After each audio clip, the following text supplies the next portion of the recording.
లేదు అతను ఒకవేళ ఎవరు లేరనుకోండి, మా దగ్గర ఫోన్ ఉంటే ఇమీడియట్గా 108 కాల్ చేయాలి.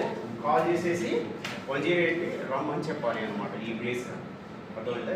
నెక్స్ట్ స్టెప్ ఏం చేయాలి? ఇమీడియట్గా మనం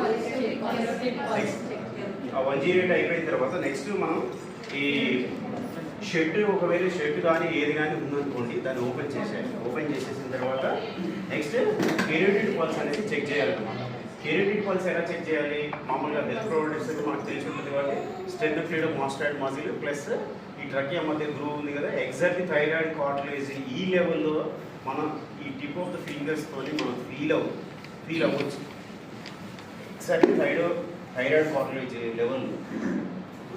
ఒకవేళ మీరు చూడాలి, ఎలా చూడాలి? అది కూడా 10 సెకండ్స్ చూడాలి. ఆ 10 సెకండ్స్ ఎలా కౌంట్ చేయాలంటే 1 1000, 2 2000, 3 3000, 4 4000, 5 5000, 6 6000, 7 7000, 8 8000, 9 9000, 10 10000. ఇది ఒక్కొక్కటి ఒక్కొక్క సెకండ్. తర్వాత 10 సెకండ్స్ అట్లా 10 కౌంట్ చేయాలి. Very very important. ఇది కూడా 10 సెకండ్సే మనం చూడాలి. అంతకన్నా ఒక 30 సెకండ్స్ 1 మినిట్ ఇలా వెతుక్కుంటూ ఉంటే ఏమవుతుంది? బ్రెయిన్ సార్ చెప్పినట్టు యాక్చువల్ 3 to 5 minutes అనమాట వైట్ రాట్లన్స్. ఆ తర్వాత ఒకవేళ బ్రెయిన్ డెడ్ అయినా వేస్ట్ అయిపోతుంది సార్, మనం రిమైవ్ చేసి కూడా వేస్ట్ అవుతుంది. కాబట్టి ఎవ్రీ సెకండ్ కూడా ఇంపార్టెంట్. కాబట్టి 10 సెకండ్స్ లెక్క పెట్టిన తర్వాత ఒకవేళ మీకు ఒకవేళ ఫీబుల్గా అనిపించినా, డౌట్ఫుల్గా అనిపించినా సరే ఇమ్మీడియట్గా మనం ఏం చేయాలి?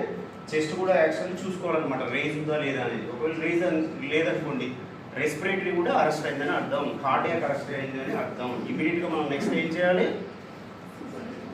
చెస్ట్ కంప్రెషన్స్, సిపిఆర్ స్టార్ట్ చేయాలి.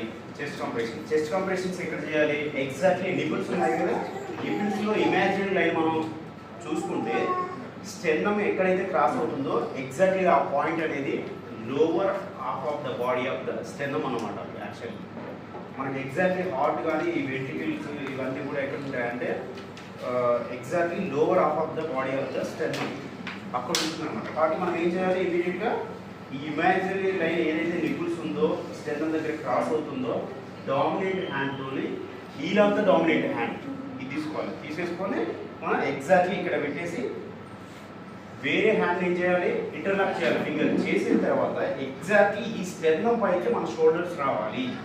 అర్థమవుతుందా? ఎగ్జాక్ట్లీ ఆపోజిట్ స్ట్రైట్గా ఉండాలి.